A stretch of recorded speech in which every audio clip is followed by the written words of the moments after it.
नाज़रीन, वज़ीर आज़म पाकिस्तान जनाब इमरान खान साहब ने अपनी काबीना के नॉन इलेक्टेड अरकान, जिनमें उनके एडवाइजर्स और स्पेशल असिस्टेंट्स आ जाते हैं, उनको हुक्म दिया था 21 मई को कि अपने असासे जाहिर करें। और फिर 23 जून को उनको ये भी हुक्म दिया था, जब 2-3 रह गए, कि जनाब अपनी नेशनैलिटीज़ भी डिक्लेयर करें। बिल आखिर हुकूमत पाकिस्तान ने काबीना डिवीज़न की वेबसाइट पर यह तमाम असासे और नेशनैलिटीज़ की तफसीलात जाहिर कर दी, जिससे ये भी बात वाज़ेह होती है कि प्राइम मिनिस्टर इमरान खान जब अपोजिशन के दिनों में होते थे और अभी किसी सियासी जमात ने हुकूमत में ना होते हुए ये रवायत डाली थी कि पाकिस्तान तहरीक इंसाफ के सेंट्रल एग्जीक्यूटिव कमेटी के तमाम मेंबरान के असासे वेबसाइट पर डिक्लेयर हो गए थे, तो हुकूमत में आने के बाद भी प्राइम मिनिस्टर इमरान खान साहब उसी प्रिंसिपल ऑफ ट्रांसपेरेंसी पे बिलीव करते हैं। और अगर किसी SAPM या एडवाइज़र के असासे डिक्लेरेशन में कोई मसला है तो वो प्राइम मिनिस्टर इमरान खान का इशू नहीं है। उनकी ये कमिटमेंट कि सब चीज़ें ट्रांसपेरेंट होनी चाहिए उनके फैसले से वाज़ेह है।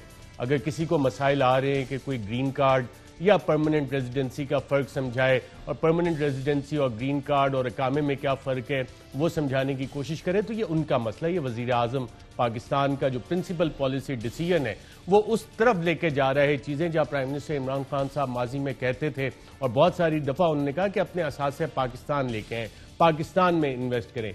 ये शायद उसकी तरफ एक पहला कदम भी है।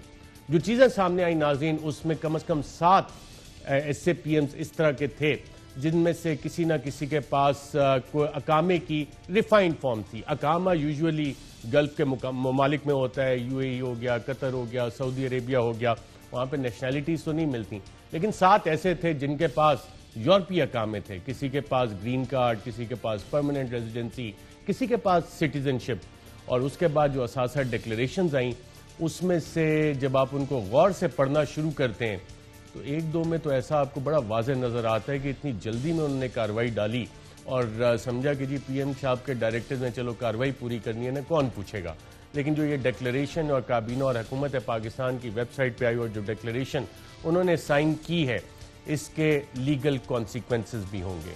और जिन साहिबान ने, जिन SAPMs ने और एडवाइज़र्स ने जानते बूझते हुए इसमें गलत बयानी से काम लिया है, उनके लिए बेहतर है किसी न किसी बहाने से खुद ही इस्तीफ़ा दे के पतली गली से निकल जाएं, क्योंकि ये अब इनका पीछा करेगा। इस पर लीगल बैटल्स भी होंगी, पार्लियामेंट में भी सवाल होंगे, मीडिया में भी सवालात होंगे, तहकीकात भी होंगी, नैब के केसेस बनने के भी चांसेस हैं।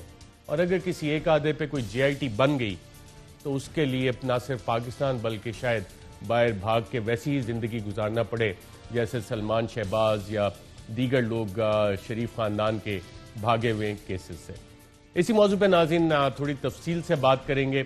और मैं आज, क्योंकि इस सिलसिले का हमारा असासे डिक्लेरेशन के बाद पहला प्रोग्राम है, तो ये एक चीज़ वाज़ेह कर दूं कि हम कोशिश करेंगे कि तमाम असासाजात जितने पब्लिक हुए उनको एक साथ ही करके फारिग ना कर दें। डेली एक SAPM या एडवाइज़र के असासाजात हम कोशिश करेंगे कि उनको देखें और हमारी कोशिश होगी कि उन रेलिवेंट साहब को खुद बुलाएं ताकि वो आके जवाब दें।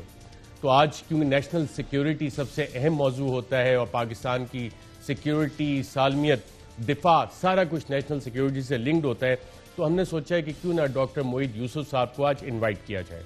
हमारे कोऑर्डिनेटर तलहा ने उनसे कई दफ़ा रब्ता किया, लेकिन तलहा नकवी को उनका जवाब आया कि आज वो बहुत मसरूफ़ हैं। अनऑफिशियली हमें यह भी बताया गया कि जनाब मेरे आने या ना आने का क्या फ़ायदा, आपने तो पगड़ी उछालनी है।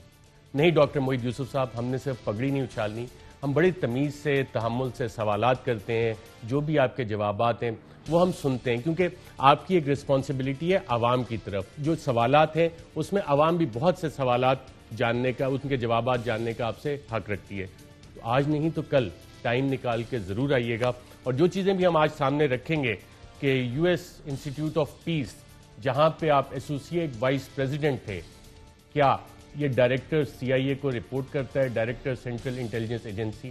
क्या इसके अमरीकी महकमा दिफा के साथ कोई ताल्लुकात हैं? इसकी फंडिंग कौन देता है? आपको तनख्वाह कौन देता रहा यहाँ पे? और आपने जो ट्वीट्स की उस हवाले से भी आपने कहा कि जी आपके बैरून मुल्क असासे नहीं है। तो ये जो बैंक ऑफ अमेरिका में आपकी स्पाउस के और स्पाउस और चिल्ड्रन के बैंक अकाउंट्स हैं, ये अकाउंट्स में पैसा कहाँ से आया?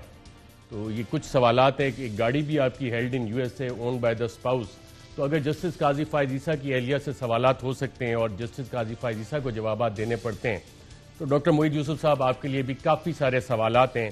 और क्योंकि आप एक टेक्निकल एडवाइज़र हैं, तो जो टेक्निकल आपने ट्वीट्स किए हैं, हम चाहेंगे कि उसकी एक्सप्लेनेशन भी आके आप खुद ही दें।